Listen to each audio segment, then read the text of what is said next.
어제까지 우리는 이제 5가지의 제사, 구약의 제사에 대한 이야기를 보았습니다.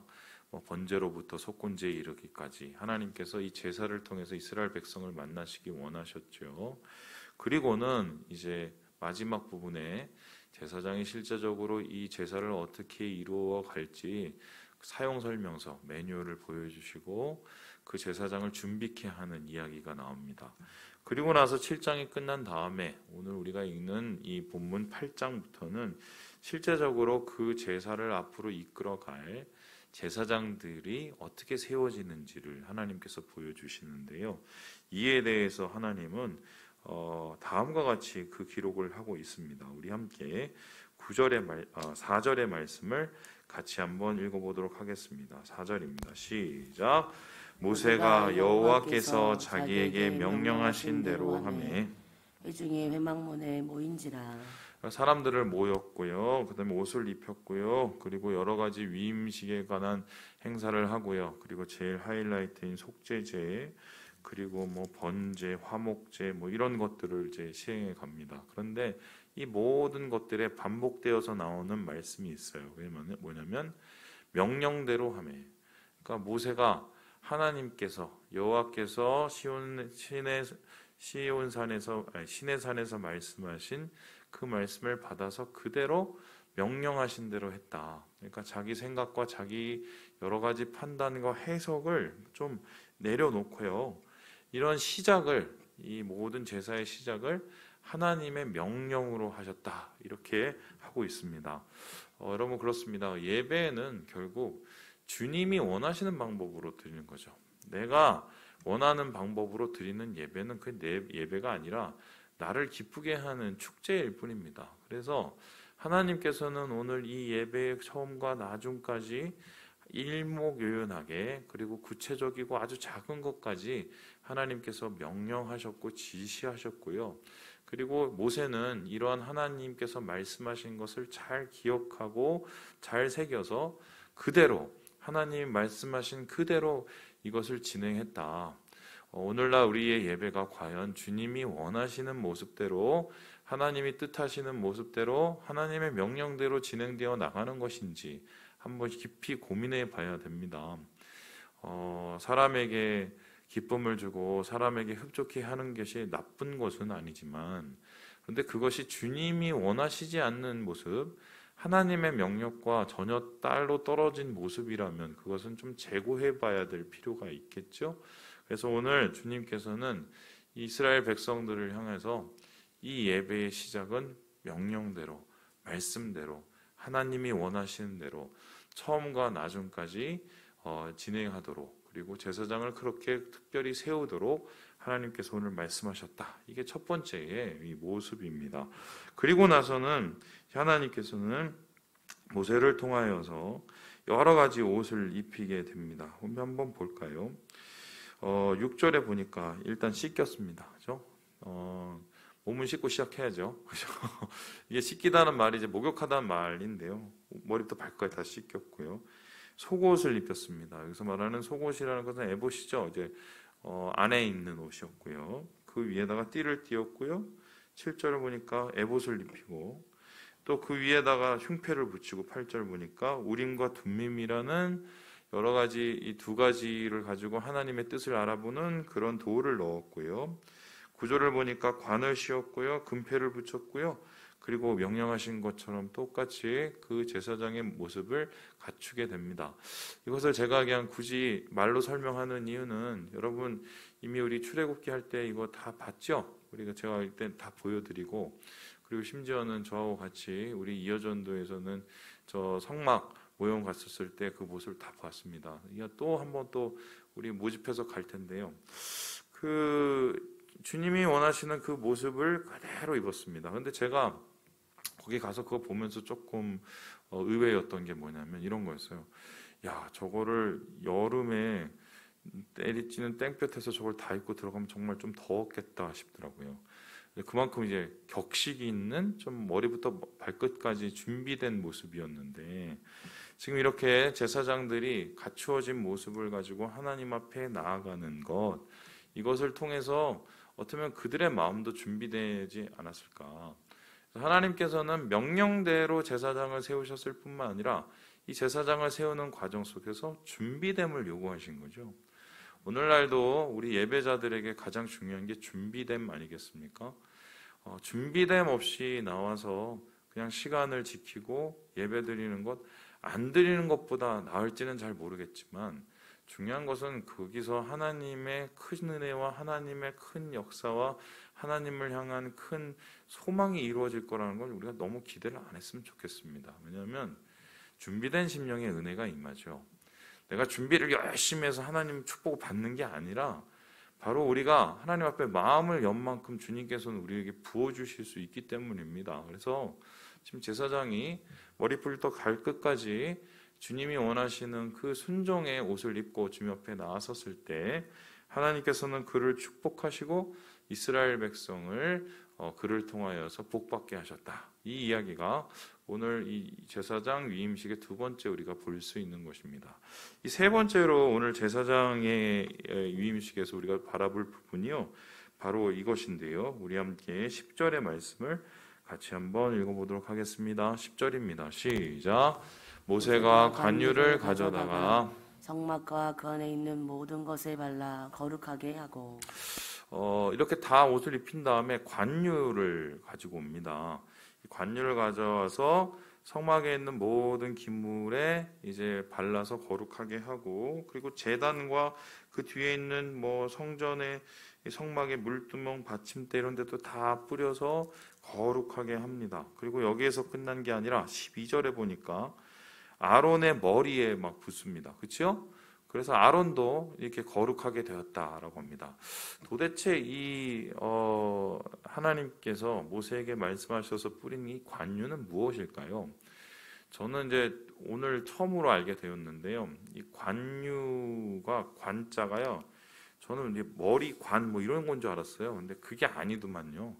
이게 물될 관이에요. 물될 관.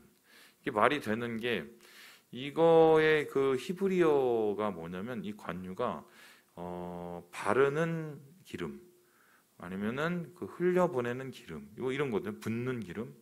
그리고 영어에서는 이게 어떻게 해석이 되냐면 어노인팅 오일이에요. 그러니까 이렇게 붓는 기름 붓다 이런 뜻이 되는데, 그래서 이제 관유라고 이 한글 성경에 아마 번역이 된 것은 물을 뿌리다, 물을 댄다는 그 관계 농업할 때 그 관자하고 그 다음에 기름을 나타내는 유자가 이렇게 합쳐서 관유가 된 것 같습니다. 근데 이 관유는 어떤 모습이었냐면 다음을 한번 보여주시죠. 이 그림 보시는 것처럼 이 출애굽기 30장에 저렇게 여러 가지 재료를 하나님께서 원하시는 대로 섞었어요. 그 당시에는 구하기가 참 귀했던 뭐 여러 가지의 이 향을 나타내는 그런 이 제품이고요. 그것을 굉장히 순전한 이 올리브 오일하고 함께 섞고, 그리고 저것을 뿔에 담았습니다. 그래서 이 뿔에 담아서 그것을 저기에서 보는 것처럼 이 제사장의 머리로부터 이렇게 쭉 흘려보내는, 이렇게 내버린 거죠.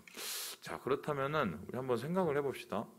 여러분 좀 특이하지 않습니까? 뭐가 특이하냐면 하나님은 향기를 되게 좋아하시는 것 같아요. 그렇죠? 제사를 받아도 하나님께서는 어떻게 하면 그거를 아이고 내가 잘 먹었다, 나는 안심이 좋더라, 소금까지 뿌리니 얼마나 나는 양념이 더 좋아, 이렇게 하시는 게 아니라 맛있다라고 표현 안 하고 뭐세요? 향기롭다라고 표현하세요. 그래서 하나님 앞에 제물을 바칠 때 그 향을 맡으셨다고 합니다. 그죠? 그리고 뿐만 아니라 오늘 제사장을 비롯해서 성전의 모든 기물들을 거룩하게 하실 때도 향기를 가지고, 향기 나는 기름을 가지고 붓는단 말이죠. 왜 이렇게 하나님께서는 향기에 민감하실까? 어제 제가 이 문제를 좀 고민을 해봤어요. 근데 생각을 해봤더니 뭐래요? 먹는다, 만족한다, 그거는 몇 사람에 불과하거든요. 그 파급력이. 그런데 향기를 한번 생각을 해보면요, 그 향기는 전체적인 더 진동할 수 있는 영향력을 가지고 있죠. 아주 작습니다. 뭐 요만한 향이죠. 여러분 아시겠지만 뭐 그 무슨 뭐 샤넬 넘버 그런 거 조금을 뿌려서 이렇게 해도 어떻게 해요? 그 향이 주변에 확 다 퍼지지 않습니까? 아마 그러한 하나님의 이 영향력, 그리고 거룩함, 뭐 이런 것들을 주님께서 나타내시고 그 향을 맡을 때마다 하나님을 기억하게 하시기 위해서 그런 것이 아닐까 싶은데, 이러한 관유를, 향기 나는 향유를 하나님께서는 만드셔서 바로 오늘 이 제사장을 그를 통하여서 거룩하게 하시고, 그 제사장은 이를 통하여서 더 하나님 앞에 사모함으로 나가게 만드신 겁니다. 그래서 하나님께서는 이 관유를 통하여서 이 모든 것 가운데에서 하나님께서 주시는 이 제사장 위임식을 더욱더 영광스럽게 하시죠. 그리고 이러한 이 관유를 입고 옷을 입고 관유를 뿌린 이 아론은 이후에 실제적인 처음 제사를 시작하게 되는데요. 그것은 이 속죄제. 일단 죄가 먼저 속해져야 되겠죠, 자기 자신이. 그리고 나서 하나님 앞에 번제를 드리고, 그리고 화목제를 드리고, 이런 과정들이 계속해서 일어납니다. 근데 이러한 모습들을 무엇이라고 얘기하고 있냐면요, 우리 함께 21절 말씀을 읽고 한번 고민을 해봅시다. 21절입니다. 시작. 물로 내장과 정강이들을 씻고 모세가 그 순양의 전부를 제단 위에서 불사르니 이는 향기로운 냄새를 위하여 드리는 번제로 여호와께 드리는 화제라.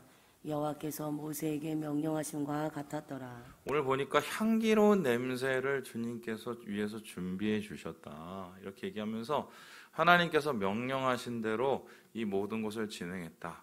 여기서 말하는 향기롭다는 말은 기뻐 받으신다는 거예요. 그래서 하나님께서 이러한 제사, 이 제사장을 세우고 아론을 하나님께서 이 이스라엘의 대표하는 대제사장을 세우는 것을 기뻐하시기 위해서 이 모든 것을 준비해 주셨다. 앞에서의 모든 복장과 또 사람들을 모으는 위임식과 또한 이 관유와 또 모든 제사들이 이 한 사람을 세우기 위해서, 이 한 사람과 그의 자손을 제사장으로 삼기 위해서 하나님께서 다 준비한 것이다 라고 얘기합니다. 자, 그렇다면 제가 한번 질문을 해보겠습니다. 아론이 그럴 자격이 있을까요? 아론이 그럴 자격이 과연 있을까? 사람들을 대표해서 하나님 앞에 나와서 제사를 드리고 사람들 앞에서 영광스러운 모습을 보이면서 말이죠. 그리고 사람들 앞에서 어떻게 해요? 가장 권위 있는 모습으로 설 수 있는, 그럴 자격이 있는 사람일까요?